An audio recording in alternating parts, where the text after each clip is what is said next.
Hello students, class 11 के सभी students का स्वागत है मैथमेटिक्स के क्लास में। चैप्टर 3 फलन के अंतर्गत हम 3.2 के क्वेश्चंस को हल करेंगे। ठीक, क्वेश्चन नंबर 2 को समझेंगे। निम्नलिखित वास्तविक फलनों के लिए प्रांत और परिसर ज्ञात कीजिए। पहला प्रश्न है f(x) बराबर x² प्लस 2। ये दिए गए एक फलन है। किस प्रकार का फलन है? एक बहुपद फलन है। क्यों बहुपद फलन है? क्योंकि f(x) बराबर x² प्लस 2 में दो पद हैं। ठीक है, इसलिए ये क्या है? बहुपद है फलन। तो इसका प्रांत निकालने पर फलन f(x) बहुपद फलन है। अतः सभी वास्तविक संख्या x बिलोंग्स टू R के लिए परिभाषित है, इसलिए f(x) का प्रांत क्या हो जाएगा? R। f(x) बराबर R। क्लियर? और यही इसका प्रांत है। ठीक, नेक्स्ट है परास। माना y = x² प्लस 2। ठीक, f(x) क्या होता है? y बराबर होता है, तो y बराबर x² प्लस 2 डैश 2।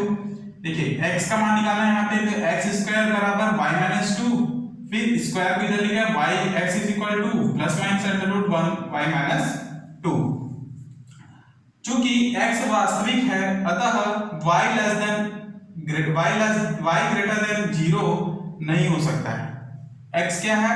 वास्तविक है, अतः y ग्रेटर देन 0 नहीं हो सकता, अर्थात y लेस देन 0 नहीं हो सकता, मतलब y 0 से छोटा नहीं हो सकता। ठीक, अर्थात y ग्रेटर देन इक्वल 2, मतलब कि y 2 के बराबर या उससे बड़ा हो सकता है। तब x बराबर r के लिए फलन f का परिसर क्या होगा? फलन f का परिसर होगा या तो 2 या तो फिर इंफिनिटिव तक। उससे बड़ा है नहीं, 2 से बड़ा बहुत सारा है, बहुत सारे अंक हैं, इसलिए उसको हम इंफिनिटिव तक लिखेंगे। तो 2, इंफिनिटिव f का परिसर है, और यही इसका आंसर, यही इसका उत्तर। नेक्स्ट 2 का 5वां।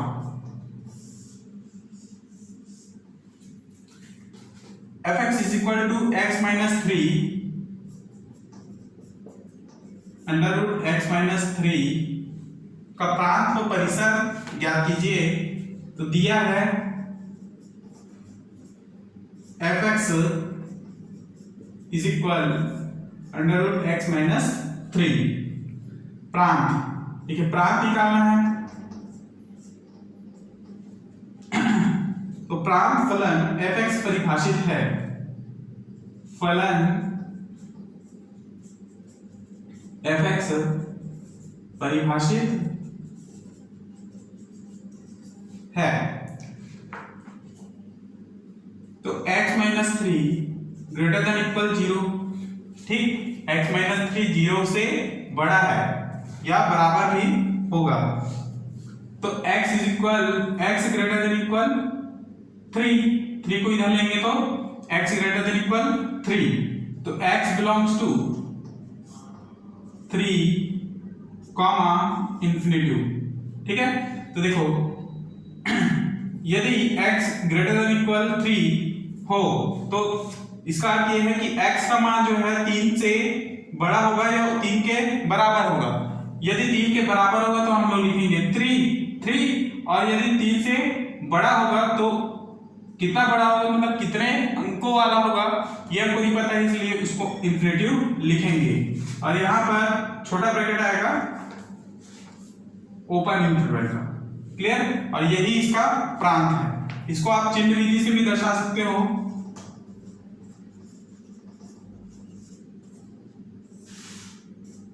ठीक, इस प्रकार से यहां पर ये पॉइंट बीच में 3 और ये माइनस वैल्यू का, ये प्लस वैल्यू का, माइनस इंफिनिटिव से प्लस इंफिनिटिव तक। क्लियर? नेक्स्ट, तो f का प्रांत बराबर लिखेंगे 3, इंफिनिटिव। अब हम क्या करेंगे f के परास।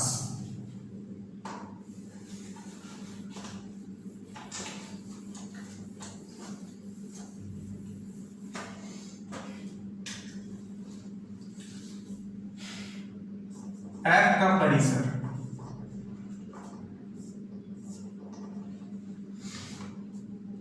x ग्रेटर देन इक्वल 3 के लिए जो हमने निकाला है x ग्रेटर देन इक्वल 3 है ना के लिए fx is equal under root x minus 3 greater than equal 0। Clear? इसलिए f का परिसर देखो, यदि x ग्रेटर देन इक्वल 3 के लिए fx बराबर under root x minus 3 greater than equal 0 हो तो f का परिसर होगा 0, इंफिनिटी तक, और यही इसका परिसर और यही इसका उत्तर। क्लियर? परिसर का बना सकते हैं आप। नेक्स्ट 2 का 7वां क्वेश्चन देखते हैं।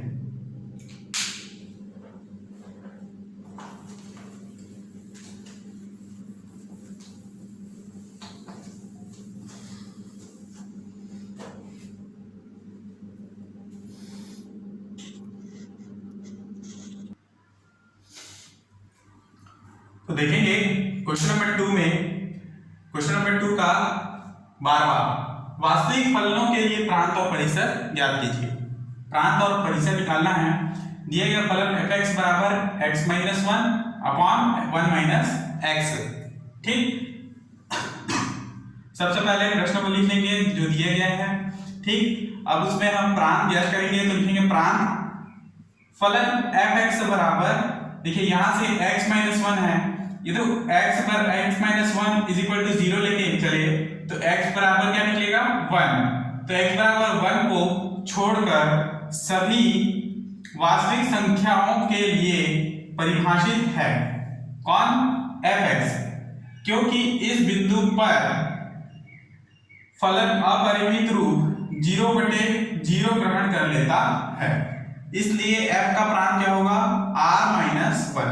मतलब कि प्रांत में r में केवल 1 नहीं होगा, उसके अलावा जितनी भी वास्तविक संख्याएं होंगी इस सभी इस r के अंतर्गत आएंगी। क्लियर? नेक्स्ट इसका परिसर निकालना है तो x belongs to domain f के लिए, ठीक, x belongs to domain f के लिए fx बराबर क्या दिया है x minus 1 upon 1 minus x। Clear?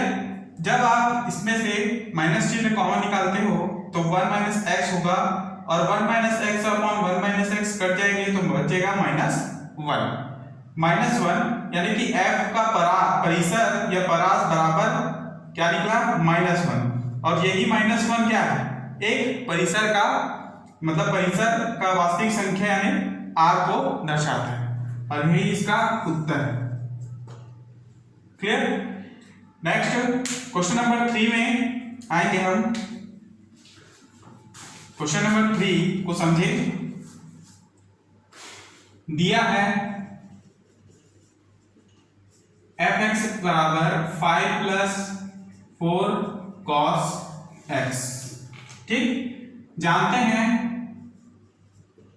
हम जानते हैं कि cos x का मान क्या होता है -1 से +1 तक होता है। -1 greater than equal less than equal cos x less than equal +1 तक। ठीक, for all x belongs to r के लिए दोनों पक्षों में 4 से गुना करने पर, 4 से मतलब सभी में 4 से गुना, ठीक है, 4 से गुना करने पर यहाँ पर -1 यानी इंटू 4 तो -4 less than equal 4 cos x less than equal 4। Clear?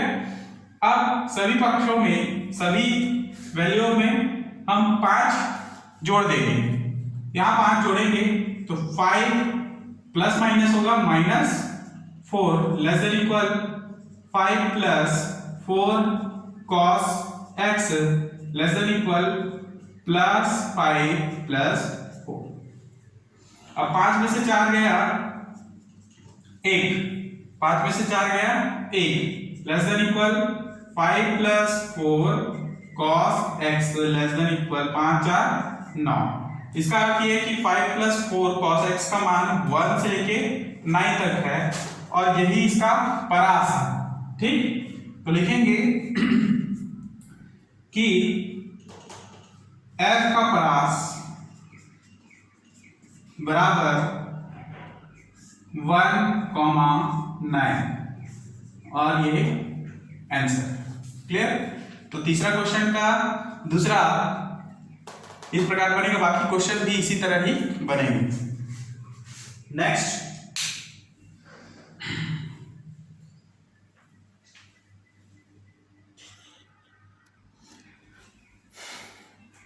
देखेंगे नेक्स्ट प्रश्नावली 3.3 को 3.2 आपका वही समाप्त हो गया। अब 3.3 को समझेंगे हम। 3.3 में आलेख से संबंधित प्रश्न है। ठीक, तो देखेंगे उदाहरण नंबर 1, वास्तविक फलन f such that r dash to r fx is equal x plus 10 का आलेख खींचिए। ठीक है, तो क्या दिया है हमारे पास, समीकरण है, यह फलन है y बराबर fx बराबर x plus 10। ठीक, तो यह चर x तथा y में रैखिक समीकरण है। किस प्रकार का समीकरण है? ये एक रैखिक समीकरण है, अतः यह एक सरल रेखा निरूपित करता है। कैसे सरल रेखा निरूपित करेगा? तो ध्यान से देखेंगे, यहां पर हम मान निकालेंगे x तथा y का। इस प्रकार से डब्बा बना लीजिए।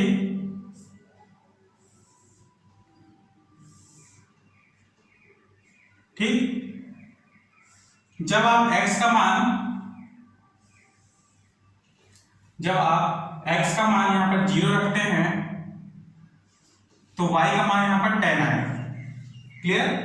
और जब x का मान यहां पर -10 रख दे तो y का मान यहां पर 0 आएगा। कैसे, कहां पर रखने की बात कर रहा हूं मैं? y बराबर x प्लस 10 में रखने की बात कर रहा हूं।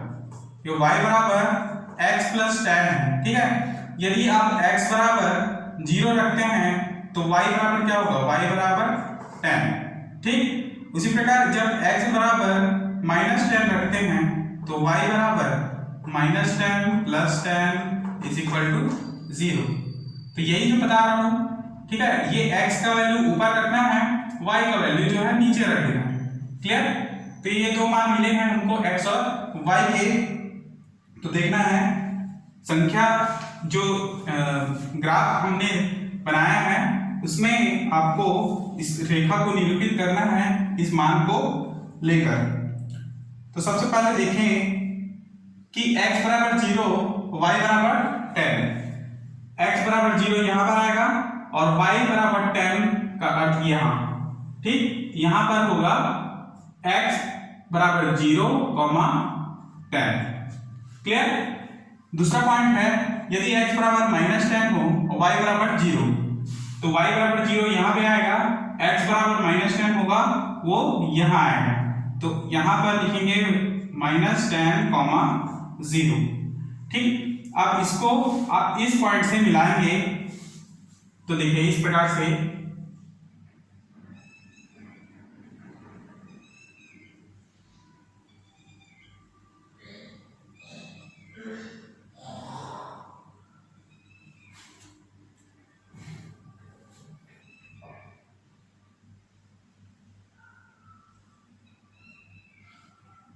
ठीक है, तो इस तरह से इसको मिलाएंगे।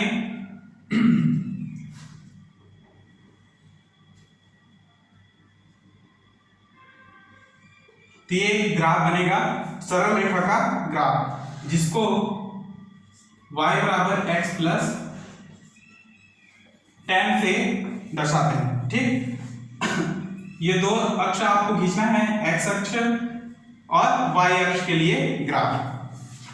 ठीक, तो इसी प्रकार से बाकी क्वेश्चन को भी बनाएंगे। नेक्स्ट उदाहरण नंबर 7 को देखते हैं।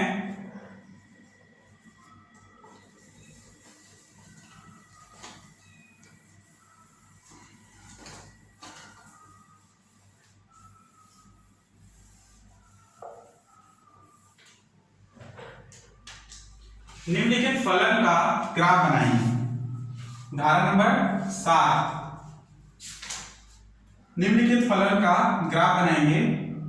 दिया है y बराबर x यदि x लेस देन इक्वल 0 तथा x स्क्वायर यदि x 0 less than equal x less than equal 2। यहां पर इक्वल नहीं आएगा, केवल लेस देन। क्लियर? ये y का मान है।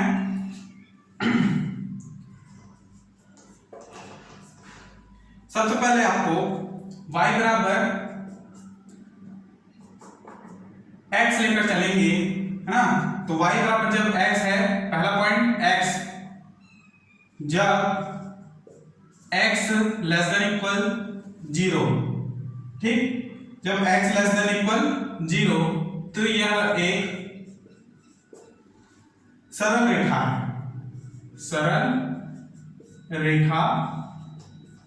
है, सरल रेखा है, ठीक। तो यहां पर सारणी बनेगा इस प्रकार से, x और y का मान निकाल लेते हैं इस तरह, ठीक।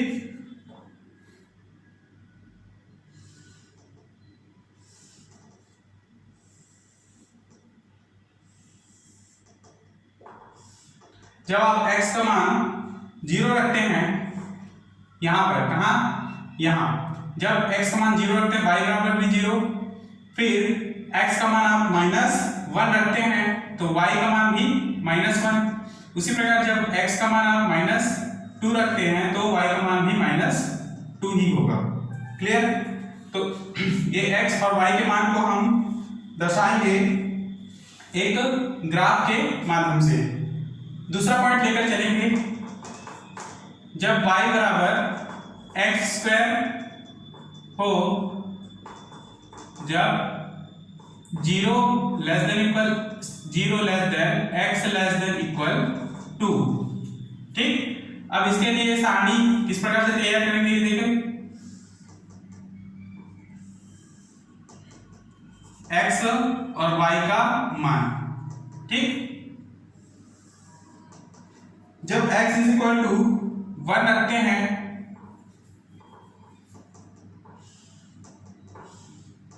x इज इक्वल टू 1 रखते हैं, यहां पर ये 1 रखें तो y बराबर भी क्या मिलेगा, 1 ही।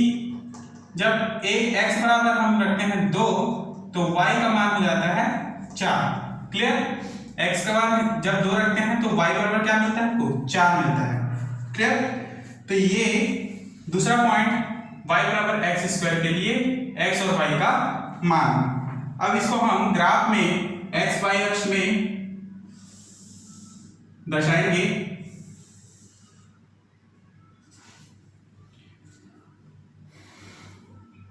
ये 0 पॉइंट मूल बिंदु 1 2 3 4, ठीक,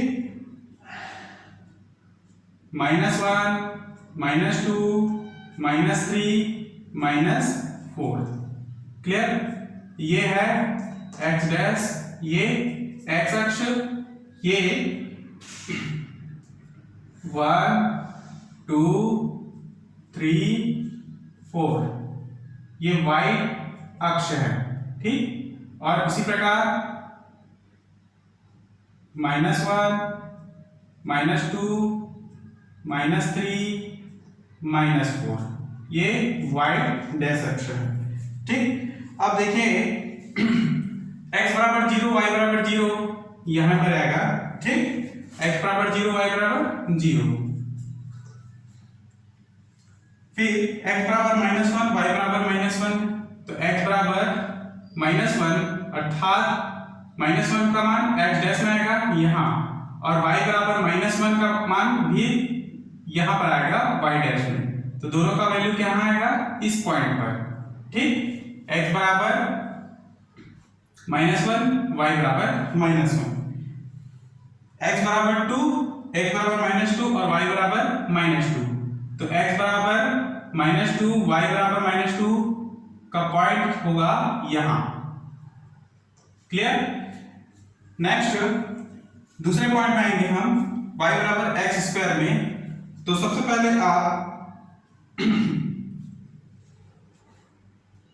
इस प्रकार से इसको जोड़ ले, ठीक है। ये x बराबर -2, y बराबर -2, ये x बराबर -1, y बराबर -, ठीक। जब x बराबर 1 रखें, y बराबर 1, ये x बराबर 1 का पॉइंट यहां और y बराबर 1 का पॉइंट भी यही, ये x बराबर और ये y बराबर, तथा x बराबर 2 रखने पर y बराबर 4, तो x बराबर 2 ये, y बराबर 4 ये, यहां पर पॉइंट। इसको इस प्रकार से आप मिलाएंगे और इसको ऐसे मिला देंगे, क्लियर। तो ये 1,2 और ये 2,4 का पॉइंट, क्लियर। तो इस तरह है ग्राफ आप दर्शा सकते हैं। बाकी क्वेश्चंस को भी इसी प्रकार से बनाना है। तो 3.3 के बाकी क्वेश्चन उदाहरणों को ज़्यादा करके बनाइएगा, उससे प्रैक्टिस होगा। उदाहरण के क्वेश्चन जो है ज़्यादा इम्पोर्टेंट नहीं है, ठीक। तो अगले नेक्स्ट हम पढ़ेंगे 3.4 को, ठीक है। 3.3 यहीं पर कंप्लीट करते हैं।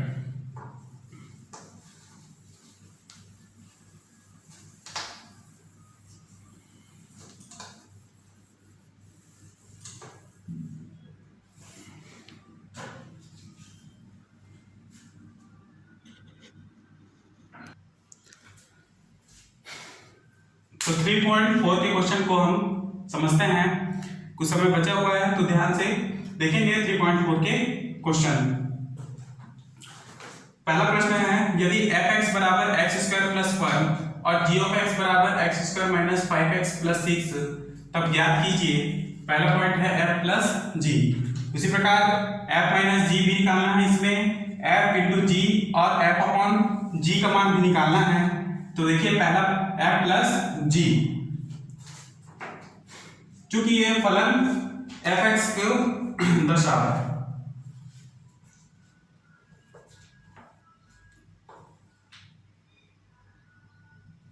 ठीक है।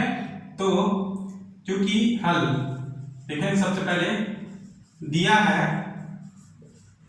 f(x) = x² + 1 और g(x) =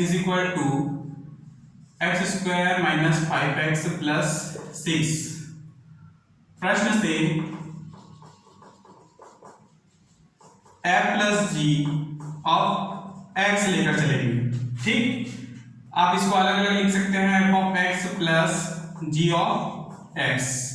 तो इन दोनों का मान रख देंगे, तो यहाँ पर x² + 1 + g of x यानी कि x² - 5x + 6। x² और x² जुड़ जाएंगे तो 2x² - 5x 1 + 6 + 7, क्लियर। तो यही इसका अभिष्ट मान होगा for all x belongs to R के लिए, ठीक। यही इसका आंसर। उसी प्रकार f - g भी निकाल सकते हैं आप। तो दूसरा पॉइंट इसमें f - g दिया है।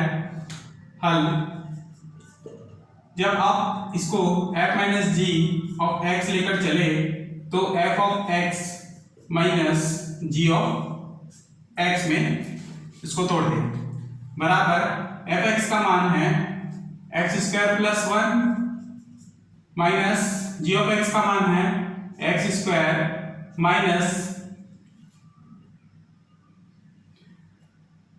5x + 6। जब बीच में माइनस हो तो सेकंड जो पद है उसको आप ब्रैकेट में ले लेंगे, ठीक है, ताकि माइनस चिन्ह अंदर इंटू होगा तो चिन्ह परिवर्तन हो। x² + 1 माइनस अंदर इंटू होगा -x², फिर माइनस माइनस प्लस 5x, फिर माइनस और प्लस -6। अब इसको आप जुड़े, यहाँ पर x² और -x² कटेंगे, 5x बचेगा और +1 -6 -5। क्लियर? आंसर देख लेते हैं। For all x belongs to R। Clear? तो ये है f माइनस जी का मान। नेक्स्ट क्वेश्चन नंबर 2 को समझेंगे।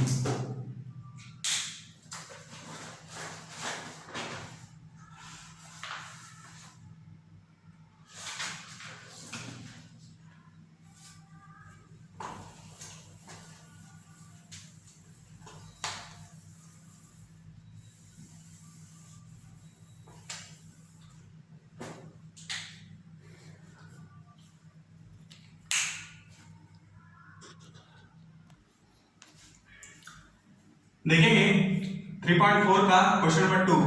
यदि f और g दो फलन इस प्रकार हैं तो fx बराबर रूट fx प्लस 1 तथा g ऑफ x बराबर 1/x, तब निम्नलिखित फलनों का निर्धारण कीजिए। f माइनस g बराबर दिया गया है fx बराबर रूट x प्लस 1 और g ऑफ x बराबर 1/x।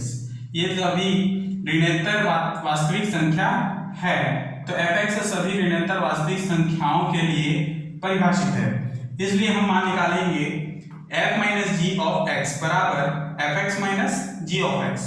ठीक है, डायरेक्ट अगर आप चाहें तो f minus g of x का मान भी निकाल सकते हैं, ये इतना लिखने की आवश्यकता नहीं है, सीधा आप इस मान को निकालिए और उसका आंसर लिखिए। बराबर fx का मान रखेंगे root x plus 1 minus 1/x, x greater than equal -1, x not equal to 0 होगा। यही तक इसका आंसर है। नेक्स्ट क्वेश्चन नंबर 4 को देखेंगे। क्वेश्चन नंबर 4 में क्वेश्चन नंबर जो 3 है वो इसी प्रकार से ही बनेगा, तो ट्राई कीजिएगा क्वेश्चन नंबर 3 बनाने।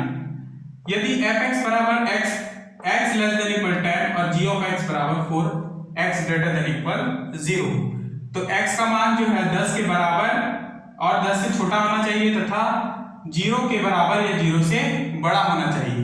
ठीक है, तो f g ऑफ x बराबर, इसको ये जो इंटू में है इसको आप अलग अलग लिख सकते हो, f of x into g of x।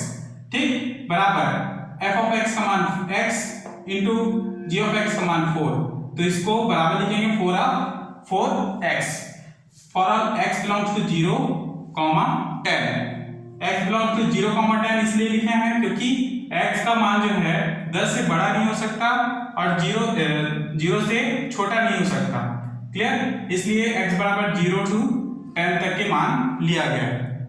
ठीक, ये क्वेश्चन नंबर 4 कंप्लीट और यही था इसका आंसर। नेक्स्ट क्वेश्चन नंबर 4 का सेकंड क्वेश्चन देखें। फोर्थ क्वेश्चन देखें, यदि तो f बटे g का मान निकालने के लिए कहा गया है, f बटे g में हम x ले तो मान होगा f of x upon g of x। तो f ऑफ x का मान क्या है? x, और g ऑफ x का मान है 4। For all x belongs to 0, 10। ठीक, तो x बटे 4 इसका अभिष्ट उत्तर होगा। इसी प्रकार बाकी जो क्वेश्चन है f माइनस जी, f जी, f प्लस जी, इनको आप बना सकते हैं। Question number 4 complete.